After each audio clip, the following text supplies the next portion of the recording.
Salut tout le monde, c'est Anonymal. Aujourd'hui on se retrouve pour une nouvelle vidéo dans laquelle on va tester une valise. Et c'est la première fois que je fais ça sur la chaîne parce que j'ai trouvé une valise qui est un petit peu particulière, évidemment. C'est une valise qui est censée avoir d'intégrer une enceinte Bluetooth. Et j'ai pas trop voulu me spoiler avant de commander. Le seul indice que j'ai c'est le prix. La valise m'a coûté 99,90 €. Et déjà en soi, c'est pas très cher pour une valise. Donc je suis pas vraiment rassuré sur la qualité du bordel. Ça me semble un peu bancal. Comme j'ai pas trop regardé, je sais pas si l'enceinte prend la totalité de la façade de la valise. Je sais pas non plus s'il y a de la place à l'intérieur de la valise. Je sais pas combien elle pèse, etc. Donc on va la déballer. On est sur un carton qui est beaucoup trop lourd déjà et qui fait la moitié de ma taille. Ah, peut-être pas là quand même.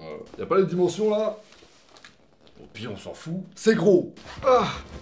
Vraiment pour le coup, et c'est une des premières fois que ça m'arrive, je sais pas à quoi m'attendre. Ça fait un petit moment que je l'ai commandé, du coup je sais plus à quoi est censé ressembler la valise. Je suis faux, ça en est même pas une. Hein. Peut-être que c'est juste une enceinte qui a la forme d'une valise. Ah, je me serais bien fait niquer, hein. Ok, alors. Bah, la boîte donne pas très confiance, hein. C'est quoi ce design de merde? Oh putain, c'est lourd. Ouah, d'accord. Alors ça... J'ai niqué mon appart.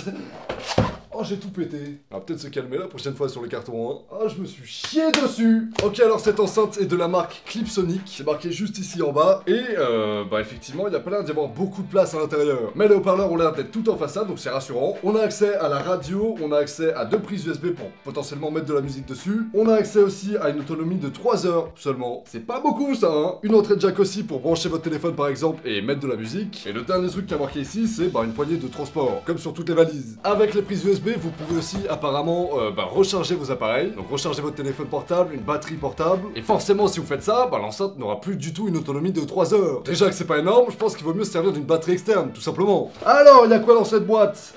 Si elle veut bien s'ouvrir... Oh, j'ai été déçu. Je m'attendais vraiment à soulever toute la valise, donc j'ai forcé comme un vieux chien. Il y a 2 bouts de polystyrène qui sont sortis, hein. Ok, alors là, on a un chargeur pour la valise qui se branche donc à une prise murale classique. On a aussi des documents qui sont la notice d'utilisation. Et donc, évidemment... Oh, je me suis niqué. Ah. Hop, la valise ici, qui est extrêmement lourde. C'est super lourd. Wouh! J'ai fait mon sport pour le mois, là, c'est bon. Ok, par contre, effectivement, c'est fat.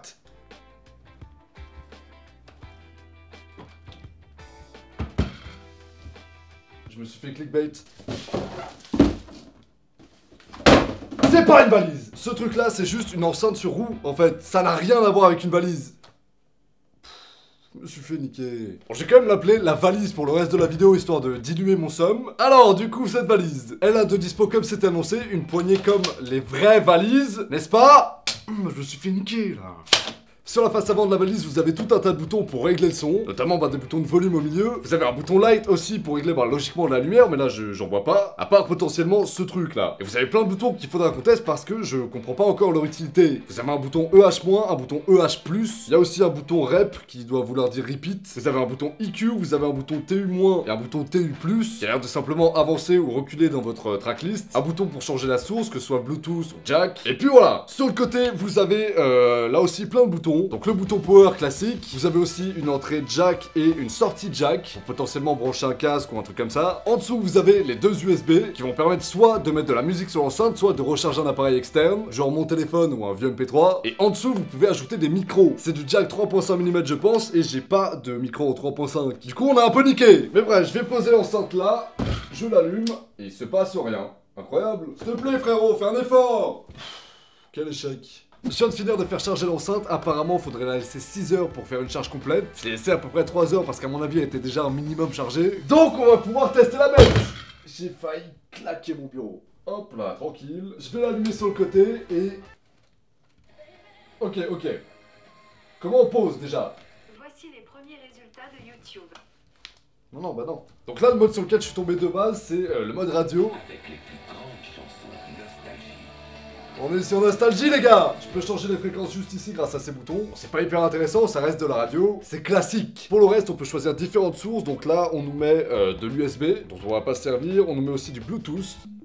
Voilà, donc là on est paré à appairer notre téléphone et voir un petit peu comment rend l'enceinte. Parce que je me suis fait niquer sur le fait que ce soit une valise, mais j'espère au moins qu'il y a un son correct. Allez frérot, impressionne-moi. Je vais aller donc comme d'habitude sur Epidemic Sound, qui est un site qui me permet d'avoir des musiques qui sont pas copyrightées sur YouTube, donc je peux me servir comme je veux. Et c'est un site qui fonctionne sous licence. En gros, vous payez tous les mois pour avoir accès à une librairie de musique qui est juste énorme. Et ce site-là me permet de faire de l'affiliation, donc si vous allez en gros dans la description et que vous vous inscrivez, de mon côté, je touche des sous. Donc si jamais vous voulez tester, vous avez un mois gratuit après inscription. Vous pouvez très bien vous arrêter au premier mois gratuit. Par contre, quand vous vous inscrivez, et ça peut faire un petit peu peur, ils vont quand même vous demander votre carte bleue ou un autre moyen de paiement. Et vous inquiétez pas, si vous continuez pas l'abonnement, vous serez pas prélevé. Voilà, c'était la parenthèse affiliation. Rendez-moi riche. L'enceinte, c'est une enceinte 30 watts apparemment, donc c'est censé être quand même pas mal fort. Je vais lancer un truc du genre de la trappe. Alors, Trap Cloud, parfait. Nouvel appareil, j'espère que c'est lui.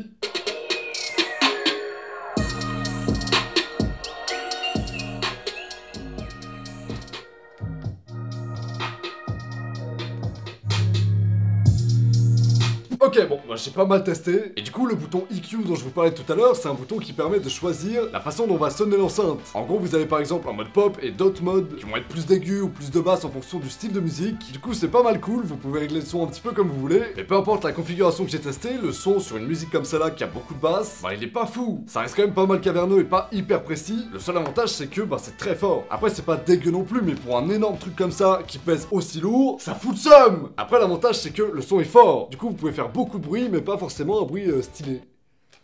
Voilà, bon, choisissez ce que vous voulez. J'ai découvert aussi l'utilité du bouton light. En gros, quand vous appuyez là-dessus... Voilà, c'est tout.